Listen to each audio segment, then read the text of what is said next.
I'm going to take a leaf out of Jason's book and walk around a little bit. Thank you for the previous speakers and for the awesomely kind of coherent story that seems to be coming out of tonight's presentations. In terms of millennials, I think that was a really interesting aspect of the project because nobody else here got any of the movies, but I'm not a millennial. Studio 505, we're based in Melbourne. We're a relatively small architectural practice. We've been working in China, Malaysia, Singapore, hopefully soon Hong Kong with some of you esteemed practitioners here. I was invited to talk here by Mike based on his impressed nature of the building that is in the back of the magazine in the most recent issue. And what I'm going to talk about is culture, cultural sustainability, environmental sustainability, facades, and maybe colour. This is a building that we recently completed in China, in Wujin, which is the southern district building, southern district of Changzhou.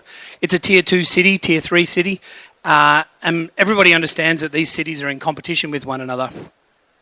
Culturally, we feel as a practice that they're in competition with one another as tier 2 and tier 3 cities, not just for investment and money, but actually for people, for the attention of people, and for the capacity to maintain people through their life.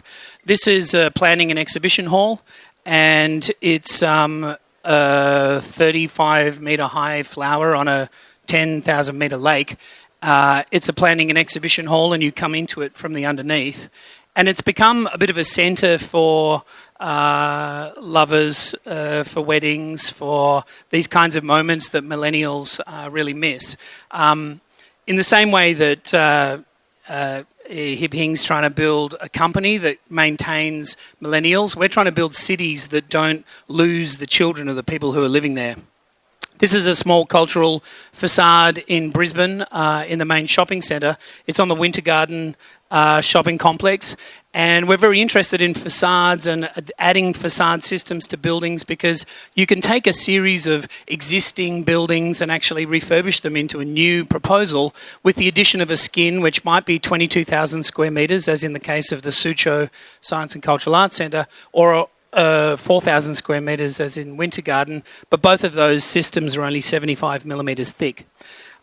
This is a school in Nanyang in Singapore, and this is the Esplanade Theatres by the Bay in Singapore. And all of these projects represent these kind of character moments in a city.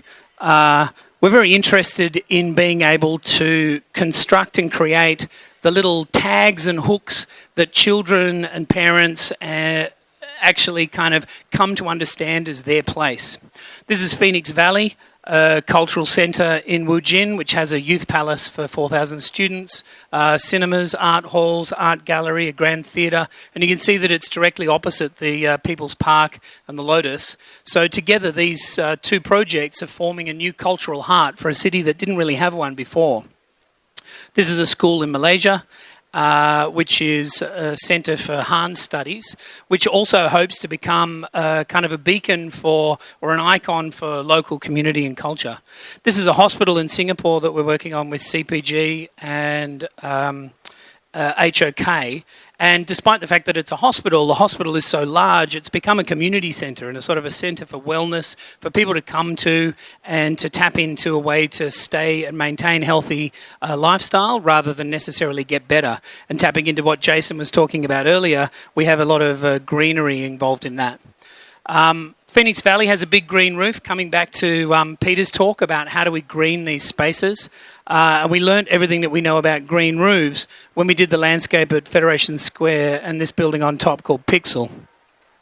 Pixel is the first office building that we worked on in Melbourne. It's currently the highest rated LEED building in the world. It's got 105 points out of a possible 110, and I know that that's all a rating tool kind of madness. I can walk into that building and tell you 3 things that I do more sustainably than it is built now. 1, build it in timber, not concrete.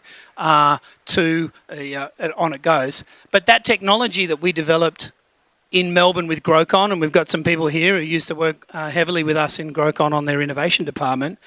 That technology we were able to take to China and build into this building here in Phoenix Valley. So Phoenix Valley for Wujin has become a project that's put them a little bit on the global map. It's been shortlisted in World Architecture Festival. It's achieved China 3-star rating. It won a National Luban Prize award for them. So the government client there is very excited and very interested in investing in projects like that. This is a school that's currently under construction in Malaysia, which I showed an image of before. It's entirely naturally ventilated as well, like the Ward Tower here in Singapore. And coming back to Jason's story about green spaces, there's a bunch of health research about looking out of a window on a garden that actually improves your recovery rate by 10%. This ward plan and the ward design for this tower is a completely fresh set of eyes that we've managed to put onto a hospital. And when we consider, in light of energy, we've been able to improve the natural ventilation in this ward by 200%. So with a very small addition of some PV, and we've got a bit of bioreaction going on with the hospital, we've been able to generate a zero energy ward. This is a view of that Malaysian school, one of the garden spaces in this school here. For us, we don't try to be everything in the entire architectural process. We're very interested in collaboration, because otherwise, as a practice of 20 to 30 people in Melbourne, we would never be able to work on projects of this kind of size. In China, there's a great appetite for invention and innovation and character, and we have a certain capacity to bring that fresh thinking to a series of projects. This is a detail shot of the Winter Garden facade, which, although it's only 75 millimetres thick, meant that the client could keep the existing car park and keep the existing arrangement. We're very interested in this idea of being able to refurbish and recast the perception of the buildings that exist in our community at the moment, because we can't possibly pull everything down and rebuild everything sustainably. We have to be able to refurbish. And Melbourne City, where I'm from, we have a 1,200 buildings program which is run through Melbourne City Council. We've been doing quite a lot of work with them on how do we build intelligent skins, how do we put new systems into projects in order to make them the new character buildings of the 21st century. This was our first ever project in China. It's the Suzhou Science and Cultural Arts Centre. It's about 22,000 square metres of facade, and it's based on 8 tiles on the front and 8 tiles on the back that we put together into a non-repeating pattern. It embodies for us the idea that you need to build a story for your clients in your building, and you need to build a story for the ultimate client of the building, which is the general public. When the general public come to this building, and when I show it in China, I get a lot of reactions. Everybody's seen it before, possibly because it's been copied 5 times in other shopping centres and on the front of furniture stores. But they all recognise it as being a kind of a pattern and a brand. You see here some of the residential work that we're doing and some of the facade-based work that we're doing, which is really about trying to create these kind of cultural moments and cultural activities inside the city centre. This is the first job that we did as a practice, which was the World Expo in Japan for DFAT for Australia.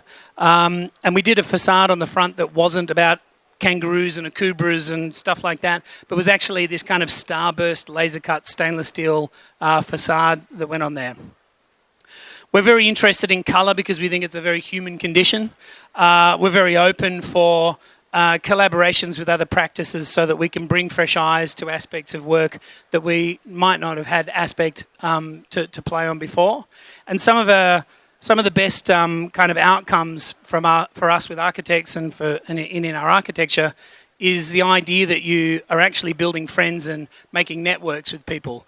Most of our work comes from repeat business, and most of our clients love the buildings that we do.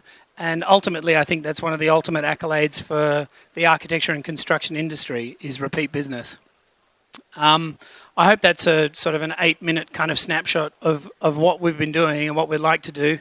And I'd like to... Well, what minute am I up to? I'm up to minute 7. And I've... Okay. Carbon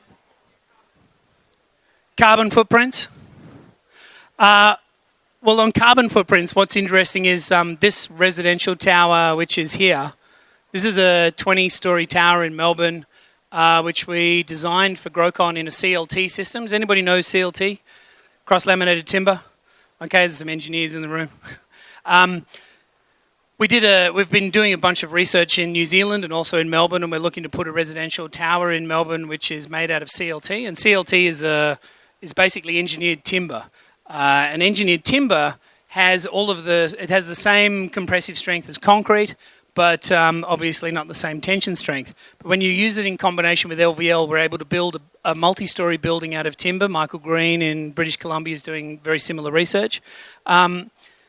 That building we were able to build very, very quickly. We could get a story of this building up per day. There's a building that's been built in London called Stadthaus, which is 9 stories tall, and another one in Melbourne by Lend-Lease called Forte, which is 10 stories tall. And these projects go together with basically a nail gun and an apprentice, and you get a floor a day out of them. So we're very interested in trying to combine some of this low-carbon technology in our construction systems in order to not have to work very hard with a lot of passive energy systems to get back to carbon neutral. That kind of project and that kind of technology is what tries to sit inside the skin of the building, which becomes the ultimate kind of character generator for the architecture. The Brisbane facade here has got an embedded network of lights inside it. And the client has made a relationship with the local Queensland media school, and they actually generate content for the facade that they run out of a competition that happens each year. So that's another aspect of trying to tie buildings into the city. I'm not really sure what else I can talk about, because I've kind of come to the end of what I wanted to talk about. So I'm going to say thank you. And I hope that you enjoy the rest of the meals and the dinner. Thanks, Mike. Cheers.